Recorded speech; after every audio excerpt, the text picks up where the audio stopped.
Hello, Hammers fans. Yes, Gio Gonzo picked out some good points about Arnautovic in your last cup of tea show. Great, keep it up, fellas. Gio, you mentioned what kind of player we've got our hands in Arnautovic, and we have. This boy he's really talented. He's a big lump, near on 6'3", I hear. He's strong, technically very good, and he's got a bit of pace about him as well. So, and he is proven. We saw what he could do at Stoke. We need to start seeing that at West Ham and more really. So this whole video is basically the Arnautovic key, which Gonzo you picked up on, and that is he should be played, at least tried, in a number 10 role. Reason being that I remember him playing in that role for Stoke, and even though he was pretty handy on the left hand side, it was in the middle where he really came alive. And that's the kind of player that we've got on our hands, you know. Like, we don't want another Pyatt situation. Someone mentioned it, that we're looking to even possibly sell him in January. Don't do that. Don't do that. Christ, what a waste that would be. That would be a regret, getting rid of a player like him and not trying to get the best out of him. Anyway, it's all about his attitude and how do we make a player like that feel loved. And I think that if Moyes likes a big number 10, which just looks like he has done, and I'm hearing it from everywhere else, then let's get Arnautovic in that number 10 role. Let's make him feel like he's the main man. He's big and he's strong, and if there's one thing that he proves he's world class at, technically, he's hard to get the ball off. So there's a man that can hold up a ball for you. He's got an eye for goal as well, as we know. I think he's ideal for that role. Which also, that key being it opens up that left-hand side. Now, I'm sure some will disagree, but Masuaku for me has been a revelation, and when he's come on, played on that left wing, he's definitely shaky at left back, and I don't know, he just looks like he enjoys playing on that left wing as well. He's got skill, he's confident, you know, and he has changed game with some of those crosses that he's put in as well. So for me, he's the next, you know, he's the next bow kind of thing going on at West Ham. So yeah, let's take him from left back, put him on the left wing. Cresswell does a good enough job for me, and when he gets back to form, he's our left back. And that leaves Lanzini, which I know some people would probably prefer him in a number 10 role, but I think he just gets a bit bullied, and he's been given too much to do in that role. So it becomes a bit desperate for him to kind of create something when he's got two men on his arse most of the time. So a deeper midfield role, that's where he's gets to pull the strings a little bit more, and then whoever next to him, whether that be Obiang, Kouyaté, Noble, whatever, you know, it depends on who's fit, I suppose, and who you prefer. But yeah, those three roles: Arnautovic number 10, Masuaku on the left midfield, Lanzini playing a slightly deeper midfield role. I think that could work. Let's hope Moyes does what I thought Slav should have really seen and done in the games that he had left with us. Never mind. Come on, you ones. So, David Moyes been appointed. Is he the guy that I wanted? No. But he's here now, so we need to get behind him. No backroom staff as yet. Training with Terry Wesley at the moment, live around the corner. All the 23s are training with him, with the senior team. I know they're not all there yet, but they are all training together, which is great for them,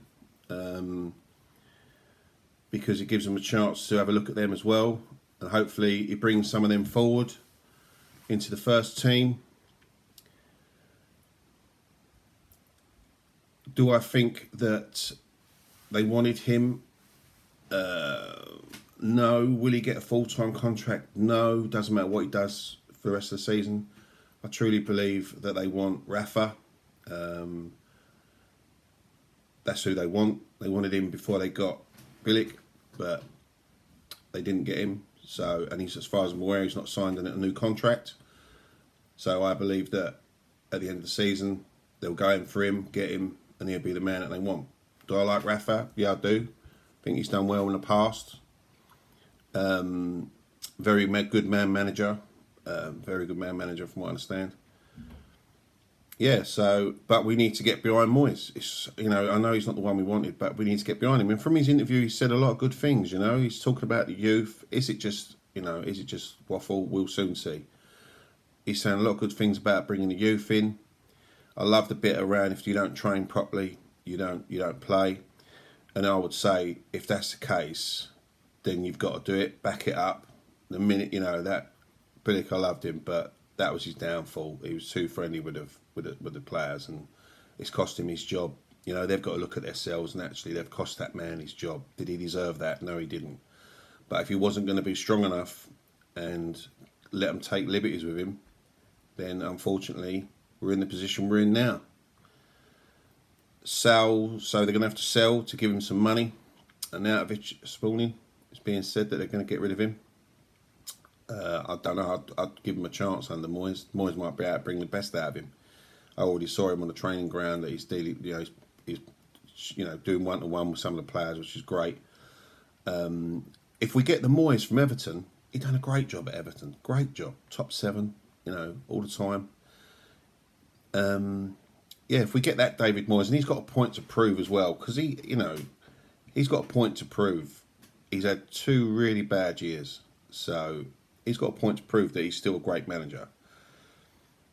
So if we get that determination from him, great. If he's going to be tough with the players, great. If you're going to bring some of the youth through, great. Because let's face it, if we'd have played some of the youth before now, we wouldn't probably be in the position we're in.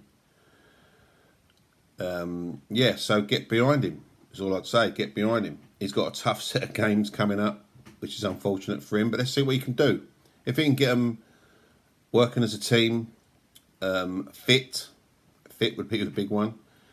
I know he's not got a lot of time, but he's, every game that he manages, he'll get something out of that and change it, and hopefully we'll get the results, move up table. Yeah, so who would I sell? To give him some money? Jafro Sacco. I don't care what people say about him. I don't care how many goals he set. He could score 40 goals at the end of the season, from now to the end of the season. I'd get rid of him. He put that shirt up to the camera saying Sacco. That weren't West. He didn't put the West Ham. He didn't put the West Ham sign up. He put his name up to say, "Look, my name's Sacco. Come and get me." I hate it. I hate him. He's got to go. If you can get 10 mil for him, good job. Get 10 mil for him. Get rid of him. Adrian. There's a lad that's come through that they've been trying to get a work permit for. I think he's from Ghana. Maybe they are looking at making him number 3. So if he's any good, do we get rid of Adrian because he doesn't want to sit around? Would I try Adrian? I probably would. I'd probably give him a go because Hart's great, but when you look at his stats, he hasn't done a great job. He hasn't done a great job. And let's hope we get a proper 11, because we don't see a constant 11. So yeah, let's hope he does a great job at West Ham, gets us up the table. And if for some weird reason we was to get into the 7th or 6th, maybe he's worth looking at giving him a full contract. But for now, let's get behind him. We've all got our views on the stadium, and maybe someone should do something on the stadium so we can all make our comments on the stadium, and the owners as well. Yeah, that's my thoughts. Just get behind him, give him a go.